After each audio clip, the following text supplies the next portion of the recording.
ನಡಿ ಈಗ ಶುರು ಮಾಡೋಣ. ಕೇಸರಿಯಿಂದ ಮನೋಲ್ಲಾಸ ಮನಸ್ಸು ಮತ್ತೇರಿ ಕುಣಿದಾಡಿದೆ ನೋಡು, ಮನಸ್ಸು ಮತ್ತೇರಿ ಕುಣಿದಾಡಿದೆ ನೋಡು. ಕ್ಷಣ ಕ್ಷಣವೂ ಆಚರಿಸಿ ಕೇಸರಿ ಹಬ್ಬ. ವಿಮಲ್ ಬಾಯಲ್ಲಿ ಹೇಳಿ ಕೇಸರಿ.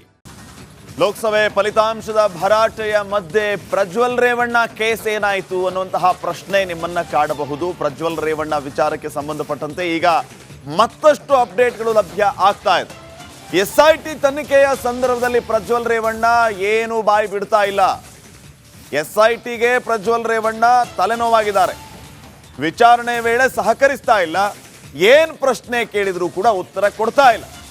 ವಿಡಿಯೋ ರೆಕಾರ್ಡ್ ಬಗ್ಗೆ SIT ಅಧಿಕಾರಿಗಳು ಪ್ರಶ್ನೆಯನ್ನ ಮಾಡ್ತಾ ಇದ್ದಾರೆ, ಆದರೆ ಉತ್ತರ ಕೊಡ್ತಾ ಇಲ್ಲ. ಮೊಬೈಲ್ ನನ್ನ ಹತ್ರ ಇಲ್ಲ, ಅಷ್ಟೇ ಮುಗೀತು, ನೀವು ನಿಮ್ಮ ಕೆಲಸ ಮಾಡಿ ಅಂತ ಅವ್ರಿಗೇನೆ ಹೇಳ್ತಾ ಇರೋದು.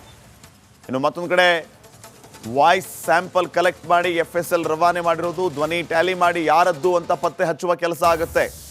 SITಗೆ ಒಂದು ರೀತಿ ಪ್ರಜ್ವಲ್ ಪೆನ್ ಡ್ರೈವ್ ಪ್ರಕರಣ ತಲೆನೋವಾಗಿ ಪರಿಣಮಿಸ್ತಾ ಇದೆ. ತನಿಖೆಗೆ ಸಹಕರಿಸ್ತಾ ಇದ್ರೆ ಮುಂದೇನು, ಕೇಳುವ ಪ್ರಶ್ನೆಗಳಿಗೆ ಉತ್ತರ ಕೊಡದೇ ಇದ್ರೆ ಮುಂದೇನು, ಇನ್ನಷ್ಟು ದಿನ ವಶಕ್ಕೆ ಕೇಳ್ತಾರೆ, ಮತ್ತೆ ವಿಚಾರಣೆಗೆ ಒಳಪಡಿಸ್ತಾರೆ. ಈ ರೀತಿ ಆಗುತ್ತೆ.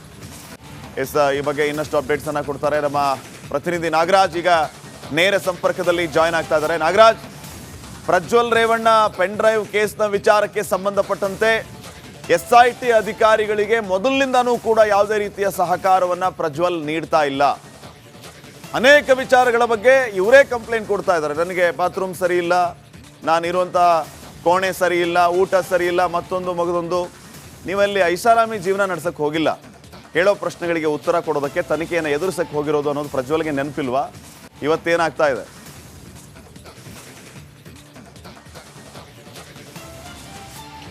ಶ್ರೀಪಾದ್, ಏನು ಪ್ರಜ್ವಲ್ ರೇವಣ್ಣ ಬಂಧನಕ್ಕೂ ಮೊದಲು ಒಂದು ವಿದೇಶದಿಂದ ವಿಡಿಯೋನ ಬಿಟ್ಟು ಹೇಳಿಕೆಯನ್ನು ಕೊಡ್ತಾರೆ, ನಾನು SITಯ ತನಿಖೆಗೆ ಸಂಪೂರ್ಣವಾದಂಥ ಸಹಕಾರವನ್ನು ಕೊಡ್ತೀನಿ ಅಂತಂತೇಳಿ. ಆದರೆ ಭಾಳ ಸ್ಪಷ್ಟವಾಗಿ SIT ಮೂಲಗಳಿಂದ ಗೊತ್ತಾಗ್ತಾ ಇರ್ತಕ್ಕಂಥದ್ದು, ಅವರು ಇದುವರೆಗೂ ತನಿಖೆಗೆ ಸರಿಯಾದ ರೀತಿಯಲ್ಲಿ ಸಹಕರಿಸ್ತಾ ಇಲ್ಲ ಅನ್ನೋ ಅಂಶಗಳು SIT ಮೂಲಗಳಿಂದ ಗೊತ್ತಾಗ್ತಾ ಇರ್ತಕ್ಕಂಥದ್ದು. ಅದರಲ್ಲೂ ಪ್ರಮುಖವಾಗಿ ಏನು ವಿಡಿಯೋ ರೆಕಾರ್ಡ್ಗಳಿಗೆ ಸಂಬಂಧಿಸಿದಂತೆ ಅವರ ಆಡಿಯೋ ಸ್ಯಾಂಪಲನ್ನು ತೆಗೆದುಕೊಳ್ಬೇಕಾದ್ರೆ ಇರ್ಬೋದು, ಅಥವಾ ಅವರನ್ನು ಯಾವುದೇ ಪ್ರಶ್ನೆಗಳನ್ನು SIT ಅಧಿಕಾರಿಗಳು ಕೇಳಿದ್ರೆ ಸಹ ಇರ್ಬೋದು, ಅವರು ಯಾವುದಕ್ಕೂ ಸರಿಯಾದ ರೀತಿಯಾಗಿ ಉತ್ತರವನ್ನು ಕೊಡ್ತಾ ಇಲ್ಲ ಅಂತೇಳಿ SIT ಮೂಲಗಳಿಂದ ಗೊತ್ತಾಗ್ತಾ ಇರತಕ್ಕಂಥದ್ದು ಒಂದು ಕಡೆ. ಆದರೆ ಮತ್ತೊಂದು ಕಡೆ ಏನು ಒಬ್ಬ ಅತ್ಯಾಚಾರ ಆರೋಪಿಯನ್ನು ವೈದ್ಯಕೀಯ ಪರೀಕ್ಷೆಗೆ ಒಳಪಡಿಸಿ ಒಂದಷ್ಟು ಬಯೋ ಎವಿಡೆನ್ಸನ್ನು ಕಲೆಕ್ಟ್ ಮಾಡಬೇಕಾದಂಥ ಅನಿವಾರ್ಯತೆ ತನಿಖಾಧಿಕಾರಿಗಳಿಗಿರುತ್ತೆ.